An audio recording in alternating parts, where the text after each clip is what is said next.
Want to know where Black women are moving abroad without spending a lot of money? I've got 10 cities for you that you should be checking out if you want to move abroad on a low budget. I made a video a few weeks ago called No Trust Fund, No Problem, 5 Black Women Who Moved Abroad Without a Lot of Money, and you guys are watching it. So I figured this follow-up video about where you could move to, some options, would be of interest to you. Hi, my name is Roshida Dowe, and on this channel, I help Black women move abroad around the world wherever they want to. I'm all about finding your joy wherever it may be. First on the list is gonna be Mexico. Surprise, surprise, I live in Mexico, and I love it here. I've been here for 5 years, and I absolutely have loved being here. The food, rather inexpensive, most of it. Housing is getting more expensive, but around the country, there's a lot of different options, whether you like the mountains, you like the cold, you like the heat, you want to be in the middle of nowhere, lots of options for you. And one of the things to know if you're considering moving right now is that the smaller cities are where you're going to get more bang for your buck. This is true in a lot of places, but it's definitely true in Mexico.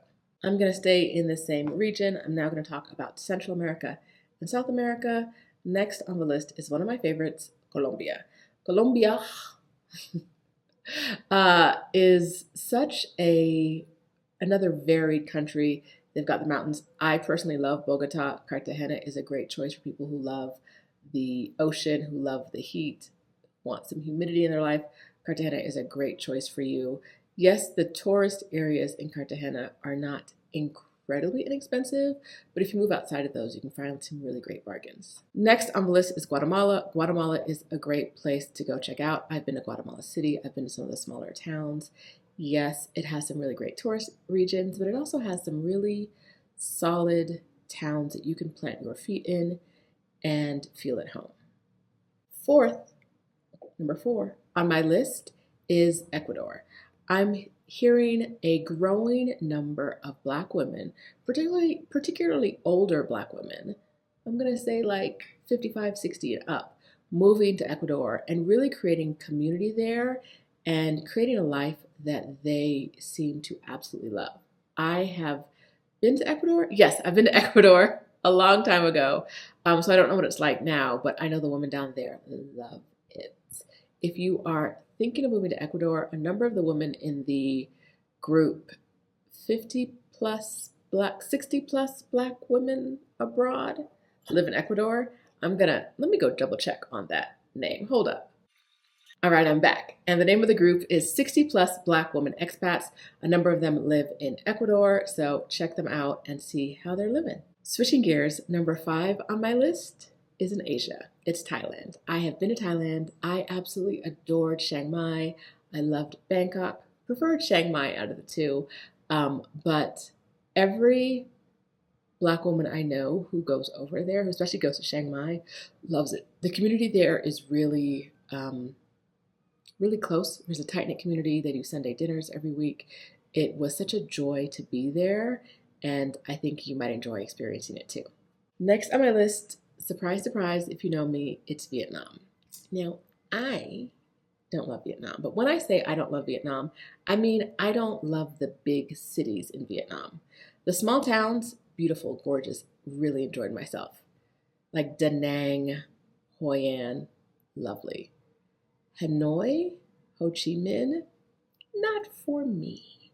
But other people, I know other Black women who love those large cities. So I think it's definitely worth checking out and seeing what your experience is there. You'll get a lot for the money you spend. Number 7 on the list is Cambodia. Just like Vietnam, you'll get a lot for your money. Your dollar will go pretty far. And there's so much to do and so much history there that you can go and experience. If you love peacefulness, if you love being in nature, if you love seeing temples, Cambodia is a place for you. And now for number 8, we're going to Africa. People love Johannesburg. I am people. I love it there. It's a huge city. I am a big city girl. I gotta tell you, I think one of the reasons I love Johannesburg is the cityness of it all. It is not the lowest cost of living on this list, but it's low compared to a lot of the places around the world.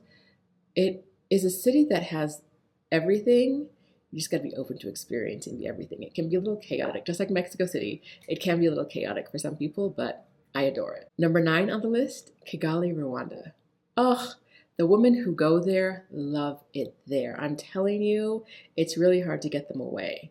And there is a visa that can allow you to stay there for a long time. More details on that later. Okay, so Kigali, people go, they stay, it's hard to get them away. Adore it, right?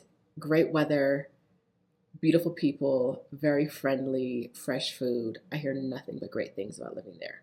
And the final one, number 10 on the list is, that was a very terrible drum roll, but it's Jamaica. A lot of women are moving to Jamaica. A lot of Black women are moving to Jamaica, not to get their groove back, but because of the quality of life it affords them. If you watched my video that I mentioned in the beginning about the woman moving abroad, Cami lives in Jamaica and she loves it there. She's from Canada, absolutely loves living in Jamaica, and her cost of living, you can see it in the video, her cost of living absolutely shocked me. So if you haven't watched that video already, I will link to it in the description. Go watch it. Okay, your next question is probably, but how do I get to stay in those countries? I mentioned that there's a special visa in Rwanda. Well, guess what? I'm talking about that at Exodus Summit this year. I'm going to do a session about residency visas, citizenship, and other legal options that allow you to stay in a country. In that session, I'm going to give you details about some specific countries and some specific types of visas that will allow you to stay abroad for a long time, to live in the country permanently, to get citizenship, different ways that you can do this without breaking the bank, without, doing paperwork for 20 years, etc. And so I'm really excited about that session. And I think you should be too. If you're not already signed up for Exodus Summit, you can grab the link in the description below or just go to exodussummit.com. We would love to have you. It is an online summit, October 11th through 14th, for Black women who are even interested just a little bit in moving abroad and going to find their joy wherever it may be around the world. There is going to be 21 speakers. And we're so excited about all of them. We're talking about things like moving abroad with your aging parents, moving abroad with your children and how to handle their schooling. And this isn't just inspirational talk. These are going to be actionable sessions. We're talking to people about having less stuff, right? Finding a way to live with less now so that when you're ready to move abroad, your move is easier. We're talking about co-living so that people don't have to, especially aging women, don't have to live alone if that's a fear of theirs. There are so many sessions. I want you to go look at the summit schedule, which I will specifically link below so you can go directly to the schedule and see if there's a topic there that is of interest to you. I know there is. This is a summit for Black women and families. So if you're a Black woman and you're interested, make sure you grab your ticket now. Prices go up October 11th. So it's time. It's time now to get your ticket, and I hope to see you there. Bye.